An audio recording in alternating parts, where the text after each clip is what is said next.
अस्सलाम वालेकुम। उम्मीद है आप सब लोग खैरियत से होंगे। आज की इस वीडियो में हम बात करेंगे कि शुगर की 10 कॉमन अलामात कौन सी हैं। अगर पहले नंबर पे बात करें तो आ जाता है भूख का ज़्यादा लगना।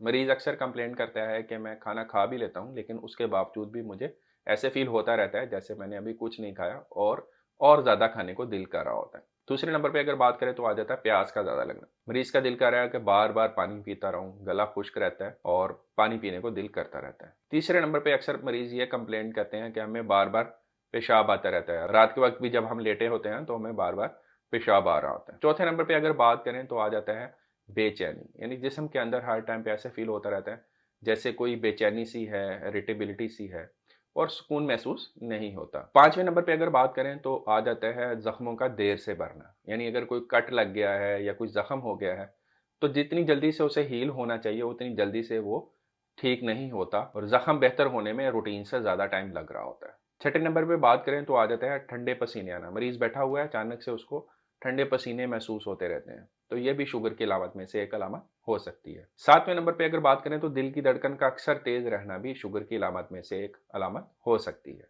आठवें नंबर पे अगर बात करें तो अक्सर मरीज ये कंप्लेंट करते हैं कि बगैर किसी कोशिश के, बगैर किसी एफर्ट के उनका वजन कम हो रहा है। भूख भी ज्यादा लग रही है, वो खाना भी ज्यादा खा रहे हैं लेकिन इसके बावजूद भी उनका वजन कम हो रहा है। नौवें नंबर पे अगर बात करें तो लैक ऑफ कंसंट्रेशन, यानी वो किसी भी काम पे सही तरह से फोकस नहीं कर पाते। वो जितनी मर्जी कोशिश कर रहे हैं लेकिन उनकी कंसंट्रेशन उस लेवल पे नहीं आती जिस लेवल पे उसको लेके जाना चाहते हैं। और 10वें नंबर पे अगर बात करें तो आ जाता है आंखों में धुंधलापन। क्योंकि शुगर आंखों को भी मुतासर करती है तो अक्सर लोग ये भी कंप्लेंट करते पाए जाते हैं कि उन्हें उतना अच्छा नजर नहीं आता जितना पहले आता था।